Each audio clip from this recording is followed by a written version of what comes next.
சிவாய நம. திருச்சிற்றம்பலம். வாக்கர்த்தா விவசம்ருக்தவ் வாக்கர்த்தா பதிபக்தயே ஜெகதப்பிதரவ் வந்தே பார்வதி பரமேஸ்வரம். எல்லாம் வல்ல அம்மையப்பனாக விளங்கக்கூடிய தையல் நாயகி அம்பா சமேத வைத்தீஸ்வர வைத்தியநாத பெருமானுடைய திருவடிகளை வணங்கி என்னுடைய உபாசனை தேவதை அன்னை வாராகி அம்பாளுடைய மலரடிகளையும் பணிந்து என்னுடைய குருநாதரையும் என்னுடைய இஷ்ட தெய்வத்தையும் வணங்கி உலகம் முழுவதும் வாழக்கூடிய நெக்ஸ்ட் ஜென் நேயர்கள் அனைவருக்கும் தாம்பரம் வாராகி ஈசனேசர் ஜெய் வராகி நல்லாசிகள், வாழ்த்துக்கள். இப்போது முக்கியமான ஒரு தலைப்பு. நம்ம ஒவ்வொருத்தரும் பிறந்திருக்கிறோம். இந்த பிறப்பு நாம் எதுக்காக பிறந்தோம்? இப்போ இந்த பர்த்து இருக்குன்னா அது ஒரு காரணம் இல்லாமல் இருக்காது. அது பரம ஏழையாக இருக்கலாம், அல்லது ஒரு ஹைஃபையான லைஃபாக இருக்கலாம், ஒரு மிடில் கிளாஸ் லைஃபாக இருக்கலாம். இந்த டிஃப்ரெண்ட் எதனால் வந்தது? ஸோ மெயினாக இந்த பிறப்பு, நம்ம இந்த ஜென்மாவை நாம் ஏன் எடுத்தோம்? அதுவும் 7 ஜென்மா சொல்கிறாங்க. அப்போது மனிதனாக ஏன் பிறந்தோம்? இந்த பூமியில் நாம் உயிர்ப்பிக்க என்ன காரணம்? ஒன்றும் இல்லை, கர்மா. ஜென்மாந்திரத்தில் நீ செஞ்ச பாவ புண்ணியங்கள் இதெல்லாம் நீ போய் அனுபவிக்கணும்னு இருக்குது. அதனால் நீ போய் பிறப்பெடுத்துக்கு இதுக்காக தான் நம்ம வந்திருக்கிறோம். இது லாஸ்ட்டு பிறப்பு, மனித பிறப்பு, உயர்ந்த பிறப்பு. ஸோ இதில் நாம் மனம் திருந்தி வருந்துவோமே ஆனால், அந்த பாவத்தை கழிப்போமே ஆனால் நமக்கு மோட்சம் என்னும் சாம்ராஜ்யம் நமக்கு கிடைக்கும், பிறவாமை என்னும் பெருவரம் கிடைக்கும். அப்போ நம்முடைய கஷ்டத்துக்கு எல்லாம், துன்பத்துக்கு எல்லாம் என்ன காரணம்னா, ஜென்மாந்திரத்தில் நாம் செய்த பாவங்கள், கர்மா. இதை கழிக்கிறதுக்கு தான் நிறைய வழிபாட்டு முறைகள் இருக்குது. குலதெய்வம் இருக்குது, சாமி கும்பிட்றது இருக்குது, விரதங்கள் இருக்குது, அப்புறம் நிறைய வழிமுறைகள் இருக்குது. எந்த மதமாக இருந்தாலும், நீங்கள் கிறிஸ்டினாக இருக்கலாம், இஸ்லாமிய பெருமக்களாக இருக்கலாம், எந்த மதமாக இருந்தாலும். ஸோ எத்தனையோ பாதிரியார்கள், அதே போல் எத்தனையோ இஸ்லாமிய பெருமக்கள், மதமார்கள் கூட நம்மிடத்தில் நமக்கு நண்பர்களாக இருப்பது உண்டு. ஃப்ரெண்ட்ஸாக இருக்காங்க, நிறைய டிஸ்கஷன் செய்வாங்க. இப்படி தான் இருக்குது சாமி, இப்படி தான் இருக்குது சாமின்னு சொல்லிட்டு நிறைய பேர் நம்மகிட்ட வந்திருக்கிறாங்க.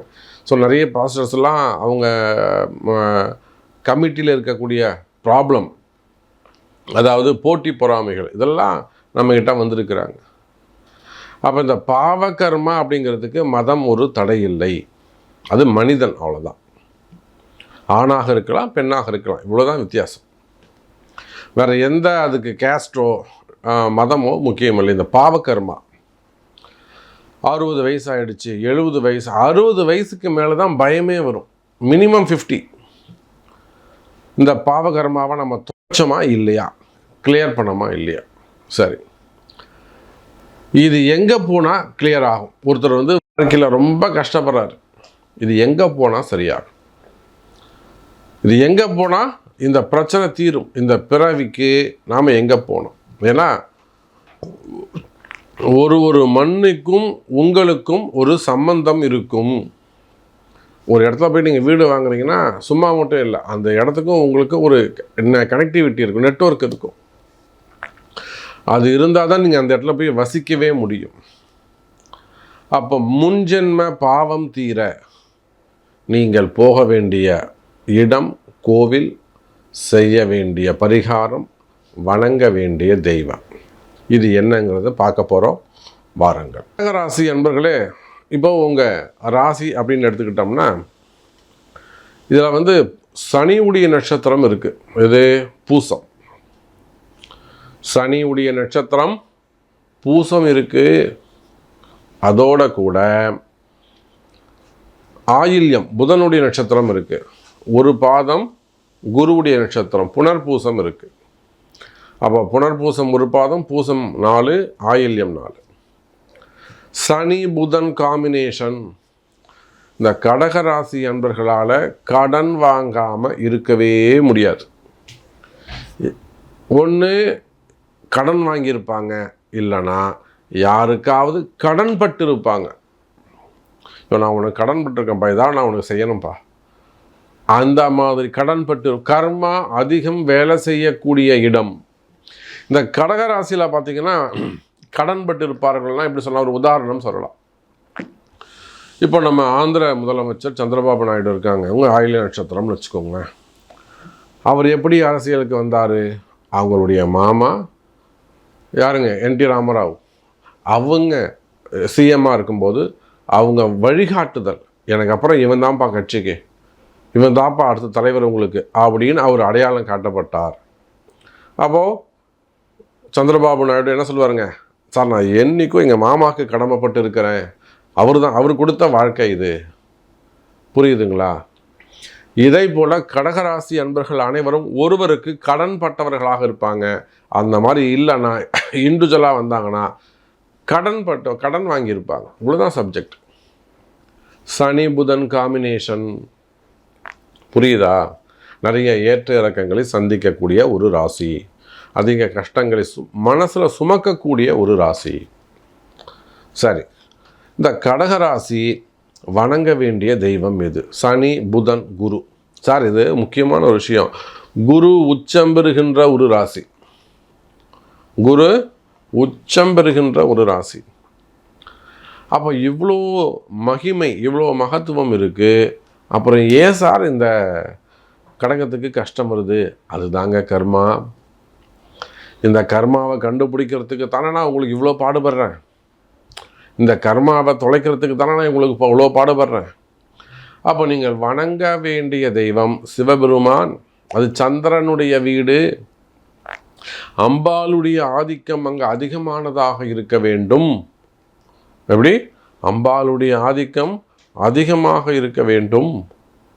மனசு சம்பந்தப்பட்ட வீடு. அப்போ கடகராசி என்பர்களே, மன கவலை, மன குழப்பம், மன கஷ்டம், மனசு பயம், டிப்ரெஷனு, ஆட்டிசம் ப்ராப்ளம், ஸ்ட்ரோக் ப்ராப்ளம், நோய் நொடிகள், மெயினாக கஷ்டம். இந்த கஷ்டங்கள் தீர நீங்கள் வணங்க வேண்டிய தெய்வம் சிவபெருமான். போக வேண்டிய கோவில் அது சிவபெருமானும் சொல்லிட்டீங்க. போக வேண்டிய கோவில் அது கற்கடேஸ்வரர். கற்கடேஸ்வரர் நண்டு பூஜித்த கோவில். இப்போ உங்கள் ராசி எங்கே டச் ஆகிடுதா பார்த்தீங்களா? உங்கள் ராசியோடைய சிம்பிள் என்ன? நண்டு.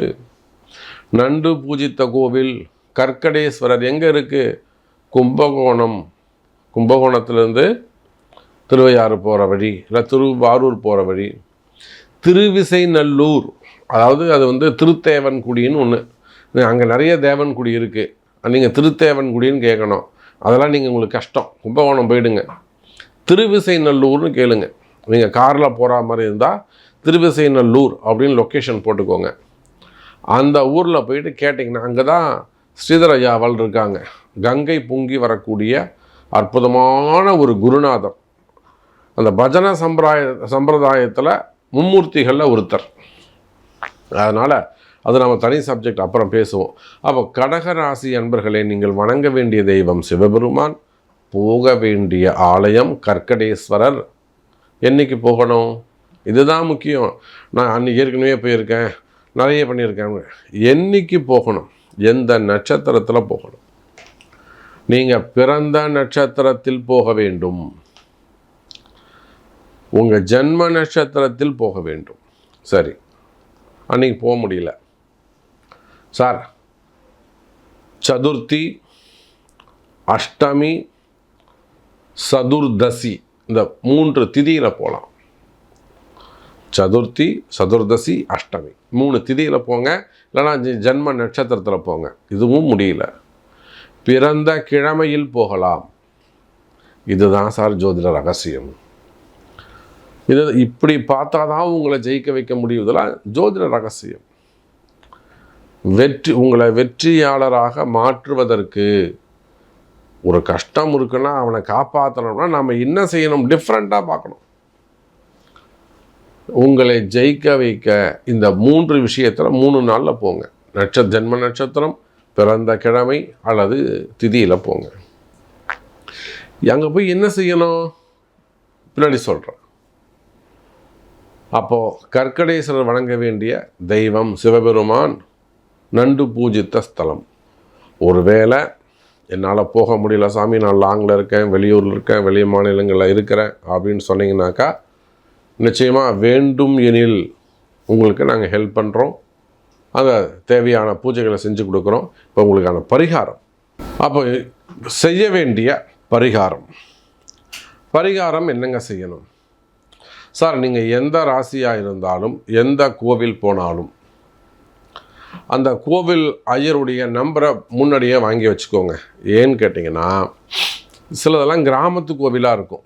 இப்போ நான் சொன்ன கோவில்லாம் ஒரு கிராமத்து கோவிலாக இருக்கும். ஐயர் குறிப்பிட்ட டைமுக்கு மட்டும் வந்துட்டு போவாங்க.